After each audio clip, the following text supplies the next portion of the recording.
예, 안녕하십니까. 인북교수 유병태입니다. 하여튼, 내도 오늘 집에서 9시에 나와가지고 10시부터 오후 한 7시까지 한 8시간 정도 법무사 연수원에서 뭐 실무 교육을 듣고 왔습니다. 이야기를 왜 말씀드리냐면 시험은 합격하는 게 끝이 아니죠. 많은 자격사들이 합격하고 그것만 가지고 합격한 때 그 실력으로 평생 울고 먹으려 하는 사람들이 있는 모양인데, 합격은, 모든 시험은 합격이 출발점입니다. 합격하기까지는 합격하고 난 뒤에 공부할 걸 바탕을 기르는 거고, 내가 그 90년대 사법시험을 합격하지 못한 가장 주된 원인이 모든 걸 다 알고 합격하자, 모든 걸 다 알고 합격하자, 이 말은 합격 안 하겠다는 말이죠. 적어도 어느 한 교과서 정도는 정말 정독을 하고, 그 교과서에 있는 내용은 숙지를 하고, 그리고 합격하고 난 뒤에 실무를 쌓아가면서 공부를 더 하는 거죠. 아유, 아유, 아유, 아유, 아유, 아유. 왜 답답하냐면은 오늘 이야기할 것 중에서, 들어가서 이야기할 것 중에서 거기 가서 이야기하죠. 46페이지 동생항변권 볼 건데, 동생항변권 뭐 이 도의 책 안에 있는 게 다죠. 뭐 실력이 안 되면 이해를 못 할 거고. 536조의 동시행항변권이 규정되어 있는데, 의 쌍무계약으로부터 생기는 각 채무는 서로 대가적 의미를 가지고 연결되어 있으므로 쌍무계약의 당사자 일방은 상대방이 채무이행 제공할 때까지 자기 채무이행 거절할 수 있다. 자기가 먼저 이행해버리면 손해볼 여지가 있겠죠. 그래서 성질, 상대방 채무 이행할 때까지 자기 채무 이행을 거절할 수 있는 연기적 항변권이다. 동시행항변과 유치권의 비교, 이것만 정확하게 뭐 이해를 하고 있어도 뭐 주관식 시험에서 뭐 얼마든지 써낼 수 있죠. 뭐 객관식에서야 뭐 써난 거 고르는 건데, 뭐 착각하는 게 자기가 다 외워가지고 머릿속에 들어있어야 객관식 문제를 푼다고 생각하는데 스스로를 판단해 보십시오. 그럴 수 있을 거라고 생각하는 건지. 뭐 그럴 수 있으면 좋죠. 뭐 컴퓨터 정도 되면은. 동시행항변권과 유치권, 동시행항변권은 쌍무계약의 한 효력이다. 유치권은 물권이다. 이 말 안에 다 들어있습니다. 둘 다 공평의 원칙에 근거해서 마련됐다는 점에서는 공통되고, 뭐 결연성이 요구되고 변제기에 있어야 되고, 뭐 거절 권능 있고, 둘 다 배제 특약에 의해서 배제될 수 있다는 점에서는 공통되는 면이 있는데, 일단 동시행항변권 쌍무계약에서 나타나고, 유치권은 유치물에 관하여 생긴 채권과 관련되는 것이다. 법적 성질, 동시행항변권은 연기적 항변권이고, 유치권 독립된 물권이다. 물권이다. 누구에게 다 주장할 수 있다. 동시행항변권 채권자, 채무자 자기들끼리 이야기하는 거고, 원칙적인 발생 사유, 동시행항변권은 쌍무계약으로부터 발생하고, 다음에 유치권의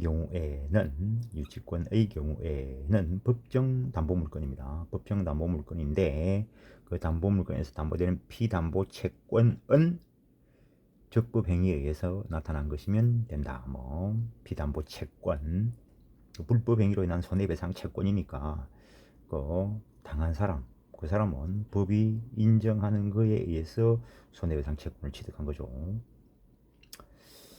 유치권은 불법 변호자에게는 인정 안 됩니다. 관념 정리하시고. 다른 담보 제공하고 소멸시키는 거 유치권에서는 인정되는데 동시행항변권에서는 인정되지 않고, 동시행항변권 급부가 가분적이라면 가분적으로 행사할 수 있을 것이다 라고 이야기하는데, 유치권은 담보물건으로서 담보물건의 불가분성이라는 것이 있습니다. 그 다음에 성관주의 의무, 나중에 채권법 총론 볼 때 볼 건데, 특정물 관련됐을 때는 성관주의 의무가 있다라고 이야기하고, 유치권의 경우에는 타인 물건을 돈 받을 때까지 점유하는 것으로서 성관주의 의무가 요구된다. 유치대상물은 또 어떤 의미에서 보면 특정물입니다. 동시행 항변권 자체는 경매 신청권 없고 동시행 항변권 자체는 채권도 아니고 채권의 한 효력일 뿐입니다. 유치권은 형식적 경매, 환가를 위한 경매 신청권이 있고 소송상의 효력 이게 인정될 때 동시행 항변권 주장될 때 원고 일부 승소 일부 패소 판결하는 것이 원칙이다라는 것. 소멸시효와 관련돼서 동시행항변권과 유치권이 붙어있는 채권도 소멸시효는 진행한다라는 거. 그 채권이 소멸시효로 소멸돼 버리면 그 피담보 채권이 없는 유치권도 당연히 소멸할 것이고 채권이 시효로 소멸돼 버렸으니까 그 채권의 효력인 동시행항변권도 소멸되겠죠. 동시행항변권이나 유치권이 소멸시효 대상은 아니라는 거. 그 전제가 되는 채권이 소멸시효에 걸림으로써 소멸될 수는 있다는 거. 관념 정리가 돼야 됩니다. 그 정도 하시고 동시행항변권의 성립 요건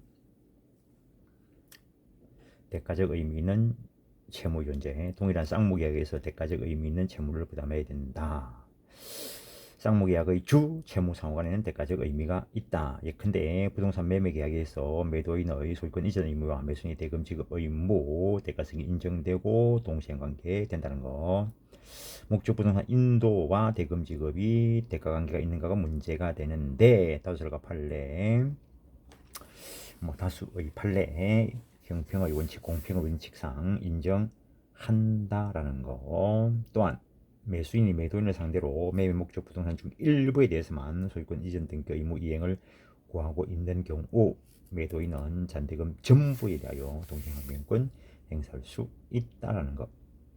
2번 당사자가 부담하는 각 채무가 쌍무계가 있어 고유의 대가 관계에 있는 채무가 아니라 하더라도 구체적인 관계에서 각 당사자가 부담하는 채무에 관한 약정 내용에 따라 그것이 대가적 의미가 있어 이행상 결련성을 인정해야 할 사정이 있는 경우라면 동시행항변권 인정할 수 있다. 따라서 부동산 매매 계약에서 매수인이 부가가치세를 부담하기로 약정을 한 경우 그 세금을 매매 대금과 별도로 지급하기로 했다는 등의 특별한 사정이 없는 한 그 몽땅 통틀어서 동시행 관계를 인정해야 될 것이다라는 것. 당사 쌍방이 각각 별개의 약정으로 상대방에 대하여 채무를 지게 되는 경우에 기본적으로는 결련성이 없기 때문에 특약이 없는 한 동시행항변권 없다라는 거. 즉 임대차 계약 해지에 따른 임차인의 임차 계약 이행으로 이루어진 목적물 인도와 원상회복 의무와 임대인이 임차인에게 건물 사용 수리하게 할 의무를 불이행한 데 대하여 손해배상을 하기로 각서에 기하여 발생한 약정 지연 손해배상 의무는 하나의 임대차 계약에서 이루어진 계약 이행의 원상회복 관계에 있지 않고 발생 원인을 달리하고 있어 특별한 사정이 없는 한 양자 사이에 이행상 결련성이 없기 때문에 그 경우에는 동시행항변권 배척된다는 거. 그 다음에 쌍무계약 이외의 관계에서 동시행관계가 확장되는 수도 있다. 명문의 규정이 있는 경우. 전세권이다라고 하는 것은 전세금을 지급하고 목적 부동산을 그 용도에 따라 사용 수익하고 전세금에 대해서 반하지 않는다면 경매신청권까지 인정되는 특수 용익물권으로서 기본은 용익물권이지만 담보물권적 성질도 있다라는 거. 어쨌든 그때 소멸되었을 때 전세권 설정자는 전세권자로부터 그 목적물 인도 및 전세권 설정 등기에 말소 등기에 필요한 서류 교부와 동시에 전세금을 반환해야 된다. 동시행관계가 법문상 규정되어 있다는 거. 임대차 계약을 체결하면서 임대차 보증금을 전세금으로 하는 전세권 설정 등기를 경료한 경우 이 경우에도 그 임대차 보증금은 전세금의 성질도 겸하고 있기 때문에 그때도 그 보증금 전세금의 반환과 전세권 말소 의무 동시행 관계에 있다라는 것. 근데 비교해서 구별해야 될 거 주택임대차보호법에 의한 임차권 등기 이거는 가압류 절차에 의해서 그 절차를 준용해서 등기가 되는데 이때 이 임차권 등기 명령에 의한 등기가 되었고 그때 보증금 반환과는 동시행 관계가 아니라는 거. 밑에 내주를 보면 특히 위 임차권 등기는 임차인으로 하여금 기왕의 대항력이나 우선 변제권을 유지하도록 해주는 담보적 기능만을 주 목적으로 하는 점에 비추어 볼 때 임대인의 이때의 보증금 반환 의무와 등기 말소는 동시행 관계가 아니고 선 반환 후 등기 말소의 관계에 있다는 것. 그래서 이 임차권 등기 명령에 의한 등기 신청 절차는 감유 절차에 준해서 진행되는데 이 임차권 등기가 딱 경료가 되면은 저당권과 유사한 효력이 있습니다. 그래서 이 임차권 등기가 있다 하더라도 소멸시효 진행을 중단시키지는 못합니다. 좀 이따 그와 관련돼서 이야기할 게 있고 해제로 인한 원상회복 의무의 이행 해제되면은 매매계약 체결하고 목적물 넘겨받고 대금 지급했는데 그 매매계약이 해제되면은 그 목적물 반환과 대금 반환 동시행관계 부담부 종료 부담 부분과 관련돼서는 쌍무계약에 관한 규정을 적용한다. 다음에 매도인 담보 책임 거기에도 해제 이야기가 나오고 그럴 경우에 동시행관계 있다라는 거. 수급인의 하자 보수 의무 이것도 도급인의 손해배상 청구권과 수급인의 보증권 동시행관계 있고 종신정기금 계약의 원본 반환 청구 채무자가 종신정기금 의무를 제대로 이행하지 않는 경우에 채권자는 해제에 따라서 종신정기금은 계속적 계약이지만은 법문에 해제가 규정되어 있습니다. 그때 쌍방의 반환관계 동시행관계라는 것. 주택임대차보호법, 상가건물임대차보호법은 보증금 승급이 예상되어 있는 것이고 그래서 특별법을 마련한 것이고 그때 목적물 반환과 보증금 반환 동시행관계 가등기 담보법 이게 절차로 제대로 진행되면은 매매계약이 체결된 거하고 비슷합니다. 똑같은 건 아니고 매매계약 체결되면은 매도인의 재산권 이전 의무와 매수인의 대금 지급 의무가 동시행관계가 있죠. 그때 가담법상 청산금 지급 의무와 그다음에 설정자의 소유권 이전 등기 및 목적물 인도 의무 동시행관계에 있다라는 것. 명문의 규정이 없지만 인정되는 경우 민법상 임대차는 차임이 요소이지 보증금이 요소가 아닙니다. 그런데 주임법 상임법이 제정되기 전부터 부동산을 임차할 때는 우리나라에서는 보증금을 선급하더라는 거죠. 그래서 주택 상가일 경우에 임차인 인보의 필요성이 있기 때문에 특별법을 마련해서 거기에는 조문에도 종료 시에 목적물 반환과 보증금 반환이 동시행관계에 있다는 게 규정이 되어 있는데 주임법 상임법 적용되지 않는 임대차에서도 보증금 선지급이 되는 수가 있다는 것. 기본적으로 만화방에 가서 만화책을 빌려보는 거 공짜로 빌려보는 거 아니죠. 대가를 지불하고 빌려보죠. 그럼 그 임대차죠. 근데 그때 빌려보는 것만 주고 오면은 민법상 순수한 임대차일 것인데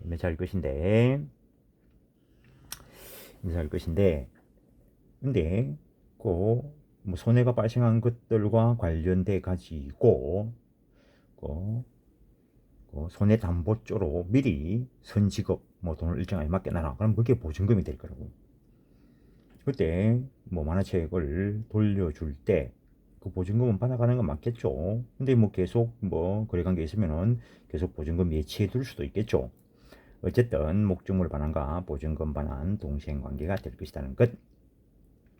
그 다음에 해제의 경우에 기왕이 지급된 거 원상 회복하는 거 동시행관계에 있다라고 이야기했는데 그 해제는 계약에 특유한 것이지만 무효 취소는 법률행위 전반과 관련되는 것이고 이미 이행된 법률행위와 관련돼서 무효 취소됐을 때 양쪽이 이미 받아놓은 거 돌려주는 거 동시행관계에 있다는 거 마인드 정리라는 겁니다. 교과서 외우려 하지 마시고 그 다음에 50페이지 유로마차 3번 매매계약 체결 시 매수인이 양도소득세를 부담하기로 했다면 아까 부가가치세와 관련돼서 이야기했는데 그 양도인이 부담해야 될 양도소득세를 매수인이 부담하기로 했다면 그 목적물 인도 의무와 매수인의 양도소득세 대금 지급 의무의 동시행관계가 될 것이다라는 것.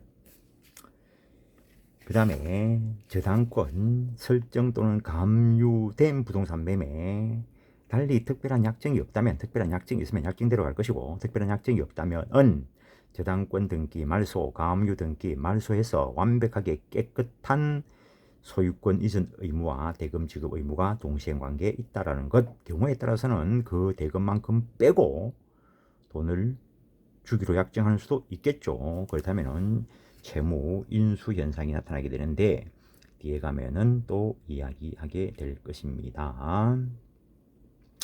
그 다음에 구별해 놓은 거 그당권 실행을 위한 경매가 무효로 되어 채권자가 채무자를 대위하여 낙찰자에 대한 소유권 등기 말소 청구권을 행사하는 경우, 낙찰자가 부담하는 소유권 등기 말소 의무는 낙찰자는 대금 지급하고 지금 등기를 가져갔다는 거죠. 그 말소 의무는 채무자에 대한 것이고, 낙찰자의 배당금 반환 청구권은 실제 배당금을 수령한 채권자에 대한 것이고, 당사자가 다르다는 겁니다. 그래서 당사자가 다르기 때문에 이 경우에는 동시행관계가 아니라는 거. 근데 만약에 이때 배당받아간 전 소유자, 채무자가 배당받아간 것이 있을 때 그 채무자의 배당금 반환과 낙찰자의 말소 의무는 동시이행 관계가 됩니다. 그 다음에 구별해놓고 소비대차 계약이 있어 채무 담보 목적으로 저당권 설정 등기를 경료한 경우에 채무자의 채무 변제란 저당권 설정 등기, 말소 등기에 앞서는 선이행 의무이다. 즉 채무 변제와 그 저당권 말소 등기, 그것은 동시행 관계가 아니라는 거. 아까 내가 동시행 관계 거 보면서 화가 나는 일이 있어가지고 그랬는데 이겁니다. 뭐 얘는 뭐 그 법무사지만 등기 업무를 주로 하진 않습니다. 웬만하면 거절하고 맙니다. 귀찮아서. 말도 안 되는 소리 하기 때문에. 특히 중개사무실을 통해 가지고 들어오면 안 합니다고 막. 뭐라 하지 그거. 중개사무소에서 뭐라 리베이트를 줘야 되냐. 아우 장난치나 뭐. 니 거나 잘해. 그러고 또 법무사 보수나 깎으라고 하고 한 번은 내가 뭐 그랬어요. 당신한테 일을 줄 테니까 뭐 리베이트 얼마 줄 겁니까? 안 줄 겁니다 라고 이야기하고, 그 금액이 얼마입니다 이러니까 뭐 내 고객에게 그 자기 고객에게 뭐 그 하기 위해서 좀 뭐 깎아달라 이러길래 믿거나 깎아랬어요. 믿거나 딱 대놓고 그랬어요. 이거 보소, 당신 거나 신경 쓰라고. 남의 보수를 당신이 왜 좌지우지하려고 그러냐고. 그래서 중개사들하고 그래 안 합니다. 공부는 하다 하고. 그리고 내가 아는 사람, 그 사람 언제 법인이고 주택에 들어가는데 주택임대차보호법상 보호받는 법인은 아니기 때문에 그 저당권 등기를 하고 임차인으로서 주거했는데, 저당권 등기라고 임차인으로 주거를 했는데 이제 이사를 가야 되니까 그 저당권 등기를 말소시켜달라. 또 소유자는 그것도 중개사 아저씨래. 그래서 보증금 주라. 내가 말소시켜 줄 테니까 수리 다 받아가지고. 그러니까 그 중개사 아저씨가 아니 동시행관계인데 무슨 소리냐, 딱 이 말 듣고 내가 너무 화가 나가지고, 공부를 하려면 똑바로 하지 지 맘대로 행동하냐. 선변제 후 말소인 이유가 저당권의 경우에는 피담보 채권이 존재해야 유효하고, 피담보 채권이 어떤 식으로든지 소멸되면은 담보 물건에 피담보 채권이 존재하지 않게 되는 그 순간 말소 등기 안 돼도 그 저당권 등기는 무효라는 거지. 물론 그 설정자 입장에서, 소유자 입장에서 불안한 심정에 동시행할 거다라고 할 수는 있는데, 그거는 아무것도 모르는 게 땡깡 부리는 거라고. 보증금 그때 그 피담보 채권 돌려주는 그 순간 저당권 등기는 무효가 돼. 그 다음에 그 무효인 등기 자체로만은 가지고는 손해도 없다라는 게 판례입니다. 법리상으로는 그냥 없는 거니까. 근데 좀 더 구체적으로 들어가서 그 등기가 말소되지 않고 있기 때문에 뭐 매도될 것이 매도되지 않았다든가 새로 임차인이 들어올 게 들어오지 않았다는 것들이 증명되면, 손해가 증명되면 손해배상을 청구할 여지가 있다, 이렇게 들어간 게 판례입니다. 법리상 피담보 채권이 없어지면 저당권 등기는 말소 안 해도 무효라는 겁니다. 물론 그 등기를 믿고 저당권 위에 저당권부 권리 질권을 설정하더라도 그 질권도 무효죠. 왜? 등기의 공신력이 없기 때문에. 그래서 피담보 채권이 변제된 그 순간 저당권 등기가 있다는 것만 가지고 소유자한테 법리상 손해가 발생 안 합니다. 현실적인 손해가 있을 수는 있겠지만, 그래서 동시행관계가 아니라는 거. 그 말귀를 못 알아들어가지고 그런 게 어디 있냐고 막 그러길래 내가 이 판례를 찍어줬어. 주장할 때 하더라도 자기 불안하니까 그냥 동시에 하자. 딱 대놓고 동시에 할 방법이 있습니까, 그거? 물론 대부분의 이제 말소 접수가 되면 이제 돈을 반환하고 하죠. 근데 실제로는 돈을 반환받고 말소를 시켜야 됩니다. 왜냐고요? 말소 접수가 됐는데 돈을 반환 안 해주면 어떡할 건데? 그거는 영락 없는 무담보 일반 채권이 됩니다. 무담보 일반 채권이 되면 돈 못 돌려받을 가능성이 더 많지. 그거는 저당권의 경우에는 피담보 채권이 어떤 식으로든지 소멸해버리면, 반환돼서 소멸되든 소멸시효가 완성돼서 소멸되든 포기해서 소멸되든 소멸돼버리면 저당권 등기가 무효이기 때문에 그 소유자가 그 등기 때문에 손해볼 일은 없어. 그 저당권 등기가 있는 것 때문에 거기에 저당권자로 등기되어 있는 자가 질권 설정해가지고 돈 빌렸음으로 인해가지고 질권자가 손해볼 일은 있어도 등기의 공신력이 없기 때문에 그 소유자가 손해볼 일은 절대로 없어, 법적으로. 그런데 저당권 등기가 먼저 말소돼 버렸다면 일반 채권 가지고는 피해를 보는 거지. 왜? 저당권 등기가 돼 있으면 우선 변제까지 보장되는데 저당권 등기가 없어졌기 때문에 그 사람은 일반 채권밖에 안 되고, 일반 채권밖에 안 되면 안분 배당 들어가면 돈 못 받을 수도 있어요. 뭐 또 모르는 게 앉아가지고 법리를 이야기한다 했습니다. 사실적인 문제가 아니고 법률상의 것. 이 말이 안 알아들어지면 공부를 다시 하시고, 지상물 외 조건 행사되면 매매 계약이 체결된 거니까 동시행관계. 변제와 영수증 교부는 동시행관계가 변제와 영수증 교부는 동시행관계가 맞고, 변제와 채권 정서에 반하는 동시행관계가 아닙니다. 돈 갚으니까 돈 받았다는 영수증 달라, 이건 동시행관계가 됩니다. 그런데 내가 전에 써준 차용증 내놔라, 이건 동시행관계가 아니라는 거지.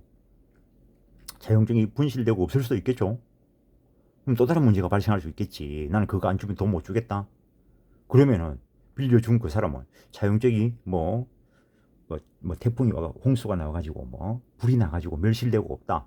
그러면 다른 거 가지고 돈을 빌려줬다는 걸 증명을 해야죠. 계좌 이체했다든 거.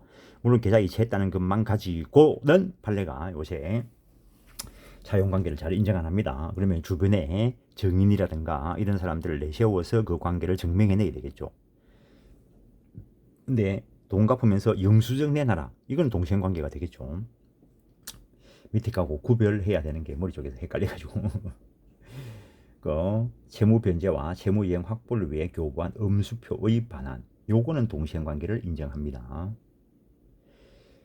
음수표를 맡겨놓고 돈을 빌렸는데 돈을 갚으면서 영수증을 받았어.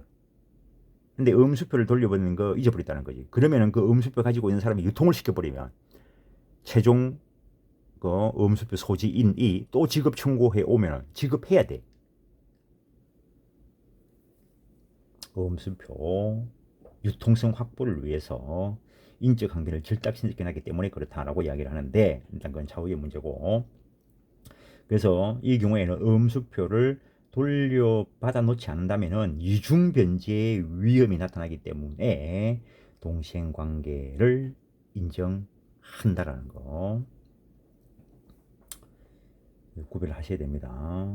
변제와 영수증 교부는 동시행관계이고, 변제와 차용증 반환은 차용증 채권 정서는 동시행관계가 아니다, 일반적인 차용증인 경우에는 돈 갚았던 것만 증명이 되면은 그 차용증은 의미가 없겠죠.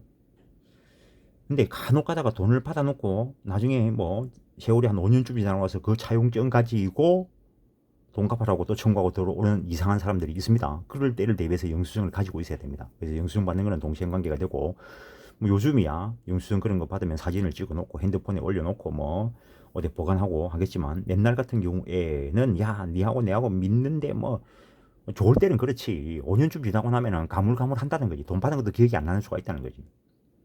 그래서 동거래는 반드시 계좌이체로 하는 게 좋습니다. 근데 음수표는 더 정확하게 이제 차용증 대신에 음수표를 맡겨놓고 돈을 빌려봤는데 왔는데, 돈 갚을 때 이 음수표는 반환받지 놓지 않는다면은 음수표의 효력 때문에 유통되면은 이중 변제의 문제가 나타난다는 거예요. 그래서 음수표의 반환과 변제는 동시행 관계. 상대방의 채무가 변제기에 있을 것.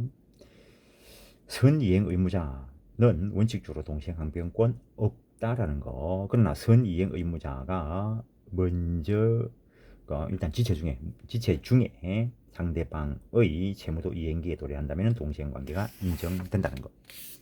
불안의 항변권. 선이행 의무자는 원칙적으로 동시행 항변권이 없는데, 선이행 의무자가 먼저 이행했을 때 상대방이 이행하기 곤란한 현저한 불안한 사유가 있을 때는 동시행 항변권을 인정하는데, 그것을 불안의 항변권이다 라고 이야기한다는 것.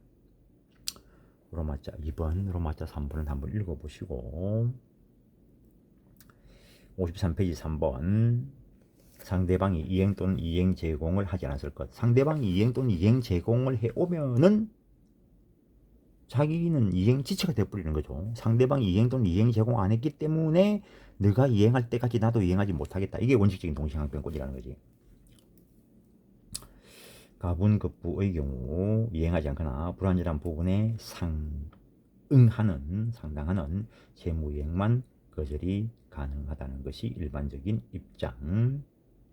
판례도 매도인이 말소할 의무를 부담하고 있는 매매 목적물 상의 근저당권을 말소하지 못하고 있다면 매수인은 위험의 한도, 즉 피담보 채무액을 확인하여 알고 있는 경우는 확인된 피담보 채무액 한도에서 대금 지급을 거절할 수 있다. 임대인의 수선 의무 불이행으로 인하여 부분적으로 지장이 있는 상태에서 그 사용 수익이 가능한 경우에는 지장 있는 한도 내에서 차임 지급을 거절할 수 있다는 것. 불가분적이라면 원칙적으로 전체에 대해서 동시행항변권 행사할 수 있다. 그러나 아주 사소한 부분이라면 신의치상 인정되지 않는다는 것.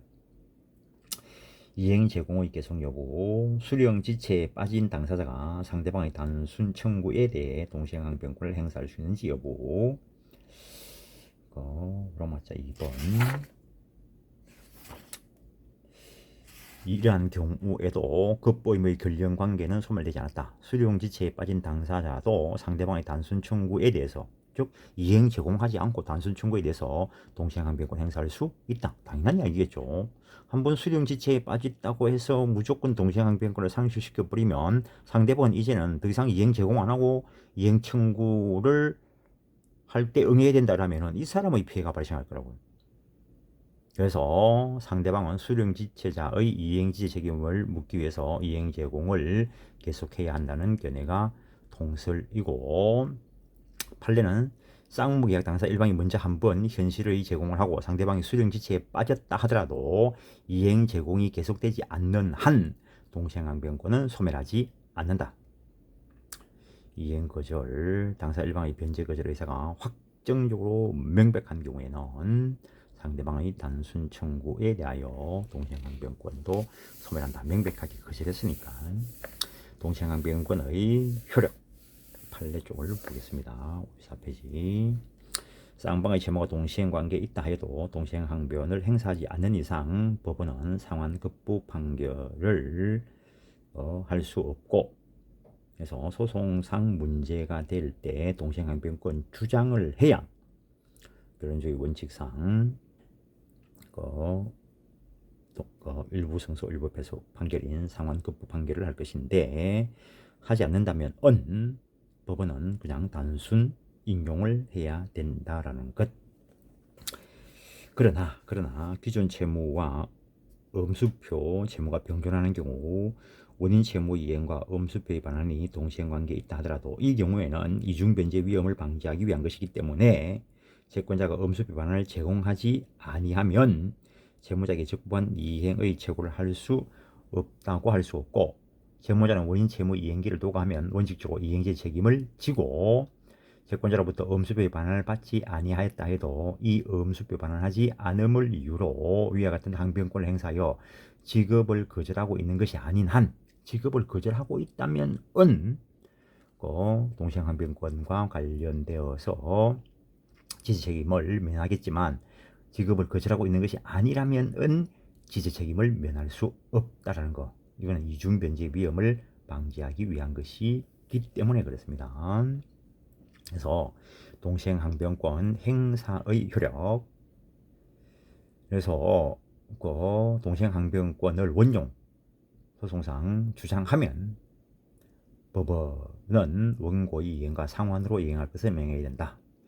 즉 피고가 채무 이행함과 동시에 이와 상환하여 원고도 무엇을 이행하라 이렇게 판결하는 거. 그래서 원고 일부 성소 일부 패소 판결이 된다는 것. 근데 존재하는 것만으로도 지체 책임은 발생하지 않는다는 것. 일반적인 동시행항변권 일대 이야기입니다.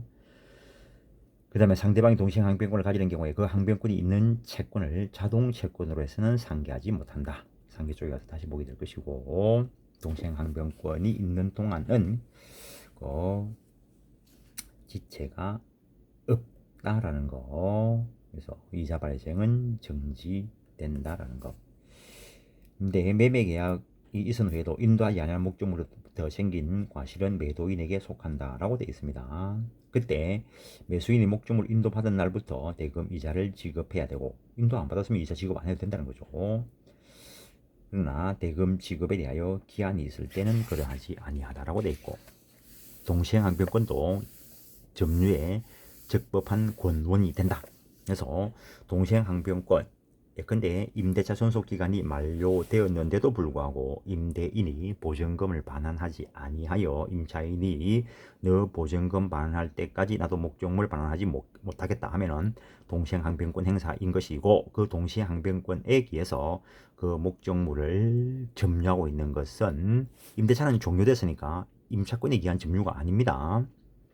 동시행항변권에 기한 점유이고, 그때 수순 등을 목적물 수순 등을 하면서 필요비 유익비가 생겼다면 적법한 점유 상태에서 비용을 들인 것이기 때문에 유치권으로도 연결될 수 있고, 그다음에 동시행항변권에 기한 점유는 불법 점유가 아니기 때문에 불법 행위로 인한 손해배상 책임은 없다라는 거. 그러나 실질적으로 얻은 이익이 있다면 차임 상당의 부당이득을 반환해야 된다는 것. 임대차가 존재하면 차임이라고 할 것인데 임대차는 없으니까 부당이득, 차임 상당의 부당이득이 됩니다. 그 다음에 동시행항변권이 붙은 채권도 소멸시효는 진행한다 했습니다. 그 다음에 동시행항변권이 남용되면은 배책된다. 동시행항변권의 존속 여부와 관련해서 채권자나 채무자의 변경이 있어도 채무의 동일성이 유지되면 대가적 의미는 상실되지 않는다. 따라서 채권양도, 채무인수, 준소비대차, 포괄승계, 상속합병, 포괄유정, 전부명령 등이 있는 경우에는 동일성이 유지되기 때문에 동시행항변권 상실되지 않는다라는 것. 일방의 채무가 채무 불이행으로 손해배상 채무로 변경되는 경우에 그때 또는 대상 청구권이 발생하는 경우에도 동시행항변권 그대로 유지된다. 그러나 경계는 옛날 채권 채무 관계를 소멸시키고 새로운 채권 채무 관계를 발생시키는 것을 경계라 하는데, 그때는 동일성이 상실되기 때문에 동시행항변권 소멸된다라는 것. 그래서 오늘은 촬영을 좀 실례하다가 일단은 했는데, 얘는 이거 지금 촬영해놓고 오늘 한 12시까지 일을 해야 됩니다. 나도 일하는 자격사라는 거지. 하여튼 오늘은 여기까지 하겠습니다. 예, 수고했습니다.